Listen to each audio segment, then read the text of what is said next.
మీ ఆకలి మొత్తం తీరిపోయినట్టు అనిపిస్తుంది. ఎప్పుడు మొదలైందండి? చాలా మంది మీకు మార్నింగ్ షో పడలేదేమో, అలాగానే మీరు ఒక పోస్ట్ వేశారు మోహన్ బాబు గారిది మీదిని. ఇంట్రెస్టింగ్లీ మీ సినిమాలో మీ వాయిస్ డిక్షన్ అక్కడక్కడ మేనరిజం కూడా మోహన్ బాబు గారికి చాలా సిమిలర్ గా అనిపించింది. ఏంటి అది ఇన్బిల్ట్ వచ్చిందా, లేకపోతే ఏదన్నా కావాలని ట్రై చేశారా, లేకపోతే ఏదైనా రిక్వైర్మెంటా? డిఎన్ఏ అండి, ఆయన దగ్గర నుంచి నాకు వచ్చిన ఆస్తి.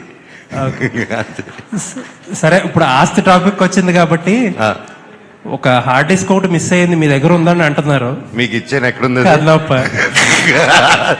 మీరే కదా నా రోజు తీసుకున్నారు. అంటే మన వచ్చింది సినిమా టాపిక్ కాబట్టి I want to stay in that topic అండి. అండ్ నేను మొన్నే చెప్పాను, బర్త్డే తర్వాత ఒకప్పుడు సరదా ఫన్ చేశాను. ఒక సినిమా ఎంతో మంది కష్టపడేది, అండ్ మా భైరవం సక్సెస్ని, మా ప్రమోషన్స్ని, మన పాజిటివిటీని, సో నన్ను ప్రొవోక్ చేయాలనుకుంటే ప్రొవోక్ చేయలేరండి. ఇంతమంది ప్రేమ ముందు అది కనిపించలేదు. So I don't want answer that, and I still wish the best for Kannappa. And ఆ సినిమా గొప్ప విజయం అవ్వాలని మనస్ఫూర్తిగా దేవుడిని కోరుకుంటున్నాను. Thank you.